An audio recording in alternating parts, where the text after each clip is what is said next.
Ahla wa sahla bil jami'. Allah ma'akoum, bonjour, vous êtes les bienvenus. Excellence, Madame Anne Griot, l'ambassadrice de France au Liban.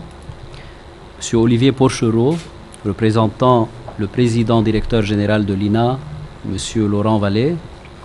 Madame la chargée de mission Affaires internationales à l'INA, Juliette Cahin.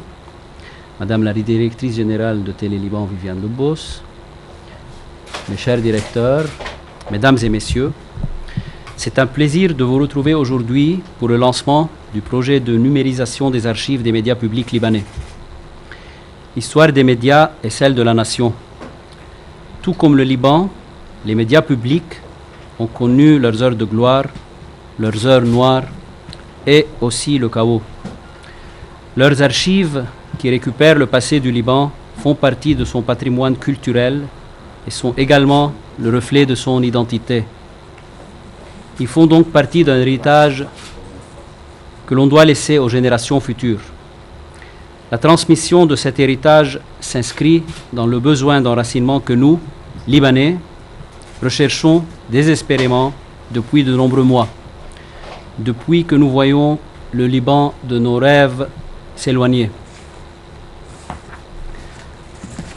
Vous vous demandez sans doute pourquoi les archives sont prioritaires au moment où d'autres dossiers plus vitaux devraient nous préoccuper. La réponse est simple. Sauvegarder ces archives, c'est conserver notre culture et affirmer notre identité. Et qui parmi nous ne sont pas l'urgence de préserver une identité en risque de déformation ou même de disparition?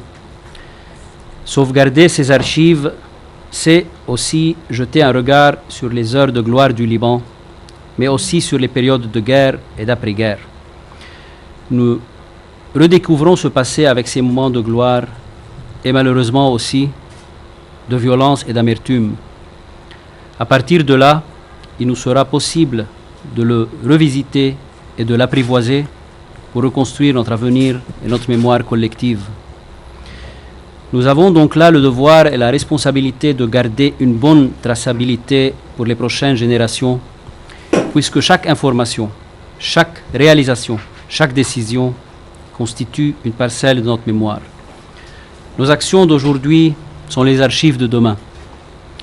Sauvegarder ces archives, c'est également contribuer à faire éclore ou développer le sentiment d'appartenance à son milieu, à son pays, à sa nation, puisque la numérisation des archives accroît les possibilités d'accès et par là même permet de toucher un public élargi au-delà des experts. On va parler de ça. Pour toutes ces raisons, la sauvegarde du patrimoine médiatique libanais nous a semblé primordiale. Elle conserve et préserve une longue période de l'histoire du Liban, son passé glorieux, mais aussi son passé douloureux. Un patrimoine qui a survécu à la guerre civile et aux crises économiques successives grâce à la ténacité de ses gardiens et leur dévouement. Un patrimoine qui constitue un ancrage nécessaire pour pouvoir penser le présent et envisager l'avenir des productions humaines, culturelles et médiatiques. Un patrimoine qui servira également à dessiner les politiques publiques audiovisuelles futures. Mesdames et messieurs, les archives de Télé Liban, de Radio Liban, de l'Agence nationale de l'information et du Directorat des études et publications libanaises sont des archives de valeur qui méritaient une attention de notre part, et c'est ce qui m'a poussé, dès la prise de mes fonctions, à accorder à ce dossier une importance particulière.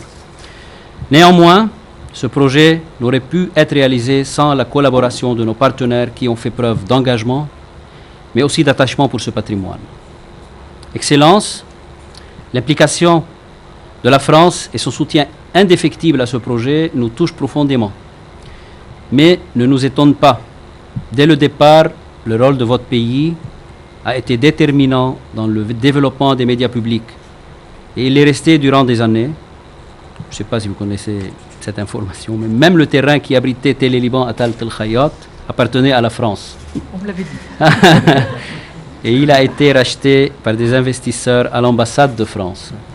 Pour nous, Libanais, Canal 9, c'était aussi la France au Liban. Ça faisait une partie de notre enfance d'ailleurs. La France a une longue tradition dans la préservation et la conservation du patrimoine visuel, sonore et audiovisuel. Je m'excuse. C'est donc le partenaire idéal pour participer à la préservation et à la sauvegarde d'une partie de l'histoire du Liban au sein de ces institutions publiques qui recèlent un vrai trésor des temps modernes. Je saisis d'ailleurs cette occasion pour remercier le ministère de l'Europe et des Affaires étrangères pour son appui aux industries culturelles et créatives, notamment les médias francophones, tout en réitérant l'attachement du ministère de l'Information au partenariat avec l'ambassade de France au Liban et ses opérateurs. Mes remerciements particuliers à France Média Monde et à l'INA. Je réaffirme aujourd'hui encore notre attachement à la francophonie et à ses valeurs, que nous tenons à véhiculer au sein du ministère de l'Information. Monsieur Porchereau, l'implication de l'INA dans ce projet nous rassure. Non seulement vous êtes une institution connue et reconnue pour son excellente expertise, mais aussi parce que cette institution et ses équipes ont transmis aux nôtres, le sentiment d'appartenance à des archives.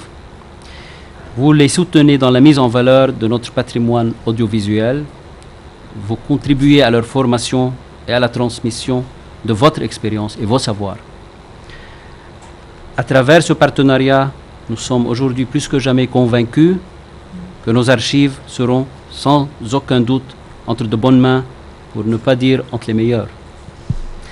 Mesdames et messieurs, le ministère de l'Information a décidé d'aller aux sources pour des fins d'articulation et de préservation d'une identité culturelle à laquelle il est très attaché. En initiant ce projet de numérisation des archives des médias publics, nous souhaitons sauvegarder l'histoire audiovisuelle et sonore de l'État libanais et des institutions. Il nous est certainement difficile de reconstruire notre pays sans connaître notre enracinement culturel et le rôle que le Liban a joué dans son milieu arabe. Ainsi, toute tentative de reconstruction doit retrouver ses racines dans le passé. La restauration et la numérisation de ces archives donnera aux Libanais un sentiment de nostalgie, de réconciliation avec le passé, mais surtout une note d'espoir pour le futur. Excellence, à travers ce projet, votre pays, si cher au nôtre, soutient la reconstruction de la mémoire collective du Liban. Pour conclure, j'aimerais remercier toutes les personnes et institutions qui contribuent à la réussite de ce projet, le ministère de l'Europe et des Affaires étrangères et l'ambassade de France au Liban et leurs équipes pour leur soutien continu. Je remercie également l'Institut national de l'audiovisuel en France, l'INA, pour son accompagnement et pour la disponibilité de l'engagement de ses équipes. Je remercie tous mes prédécesseurs, tous les ministres qui m'ont précédé, les directeurs, les employés, le directeur général du ministère de l'Information, Dr Hassan Falha, qui supervise la bonne gestion administrative des projets, et les directeurs des structures bénéficiaires de ce projet et leurs équipes, ainsi que les collaborateurs du ministère. Une pensée spéciale à Elissar, qui a tout fait pour avoir un beau projet et qui nous a donné cette chance d'y accéder. Enfin, je remercie les médias qui couvrent avec intérêt les différentes étapes et l'avancement de ce projet. Aux archivistes et documentalistes de notre patrimoine audiovisuel, je dis, vous êtes les dépositaires de la mémoire du Liban. L'avenir du passé et du présent est entre vos mains. Je vous remercie. Merci, monsieur.